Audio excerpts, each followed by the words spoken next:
Assalamualaikum warahmatullahi wabarakatuh. Halo semua, kembali lagi bersama Podcast History bersama saya Midinar Sagita Putri. Kali ini Podcast History akan menghadirkan pembahasan mengenai romansa kisah cinta Jenderal D.I. Panjaitan. Kisah ini diambil dari artikel yang diterbitkan oleh website Historia. Untuk link full artikelnya sudah saya taruh di description box. Baik, tanpa berlama-lama langsung saja kita masuk ke pembahasannya. Bapak dan Ibu D.I. Panjaitan bertemu pada bulan Mei 1946. Perkenalan itu bermula ketika Bapak Panjaitan pulang kampung ke Tapanuli untuk menjenguk adik-adiknya yang masih kecil. Saat itu Bapak Panjaitan menjabat sebagai Komandan Batalion 1 Resimen 4 TKR Riau, merangkap Komandan Pertahanan Kota Pekanbaru. Waktu singgah di Sibolga, beliau melapor kepada Kolonel Pandapotan Sitompul, Komandan Divisi 6 Sumatera. Sesuai dengan peraturan kemiliteran, beliau wajib melapor ketika memasuki wilayah Tapanuli. Selain menjelaskan keadaan keamanan di Pekanbaru, disinggung pula status Bapak Panjaitan yang saat itu belum berumah tangga. Kolonel Sitompul menyarankan beliau supaya menikah. Anjuran tersebut demi kepentingan dan kelancaran tugas. Namun, beliau masih belum punya calon. Untuk itulah beliau pulang ke Tapanuli agar berembuk dengan keluarganya. Kala itu Kolonel Sitompul membujuk, kalau begitu ada calon yang baik dan cocok. Saya kenal pula, yaitu putri Bapak Tambunan, Saudara Letnan Victor Tambunan, staf Divisi 6 Sibolga. Perjodohan itu turut dibantu oleh Letkol Raja Sinambela, Komandan Resimen 4 Divisi 1 Sumatera, yang dulu teman sekolah Bapak Panjaitan di Mulo Tarutung. Di rumah Letkol Sinambela, banyak teman-teman seangkatan di Mulo menumpang tinggal. Mereka membantu mengantarkan Bapak Panjaitan ke kediaman Ibu Merike di Sigompulon Tarutung.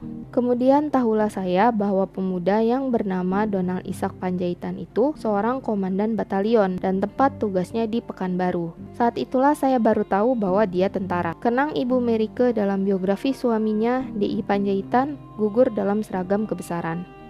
Meski sama-sama menaruh hati, restu tak kunjung datang dari ayah Ibu Merike. Surat lamaran dari Bapak Panjaitan diajukan begitu saja oleh calon mertuanya tersebut. Menurut Bapak Tambunan, pindangan Bapak Panjaitan terhadap Boru atau anak perempuannya itu terlalu mendadak. Keluarga dan asal-usulnya pun belum diketahui, sebagaimana menurut adat kebiasaan orang Batak dalam menjajaki urusan pernikahan. Cerita lebih gamblang dituturkan Ibu Matiur, adik dari Ibu Merike, dalam biografinya Bunga Pansur dari Balige, Pengabdian dan Keteguhan Seorang Istri Prajurit, yang ditulis oleh Heri Gendut Janarto. Ibu Matiur sendiri kelak diperistri Jenderal Maraden Panggabean, Panglima ABRI periode 1973 sampai 1978.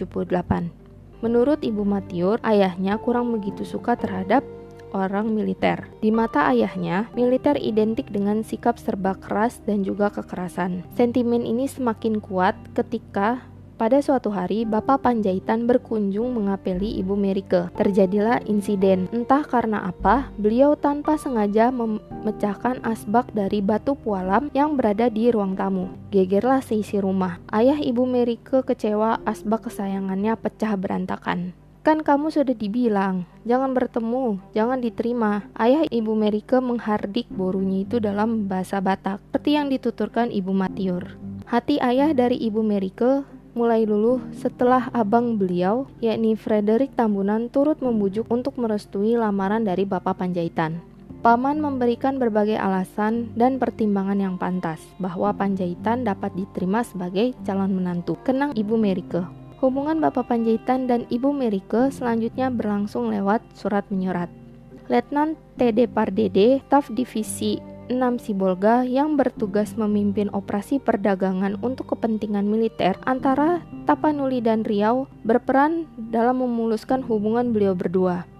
Letnan T.D. Pardede juga berperan membantu karena sering berpergian bolak-balik Balige, Sibolga, Pekanbaru dalam melaksanakan perdagangan barter dengan Resimen 4. Saya dan Panjaitan dapat menitipkan sesuatu kepada Letnan Pardede, sebut Ibu Merike. Letnan Pardede kemudian lebih dikenal sebagai pengusaha sukses dengan julukan Raja Tekstil dari Medan dan menjabat Menteri Berdikari pada Kabinet Dwikora 1965. Tanggal 3 September 1946 menjadi hari pernikahan Bapak Pandjaitan dan Ibu Merike di Tarutung. Pernikahan itu, kenang Ibu Matiur, berlangsung semarak serta rapi dan terencana, lengkap dengan pesta adatnya. Pasangan ini kemudian dikaruniai 6 orang putra dan putri. Baik, demikian pembahasan mengenai romansa kisah cinta Jenderal D.I. Pandjaitan.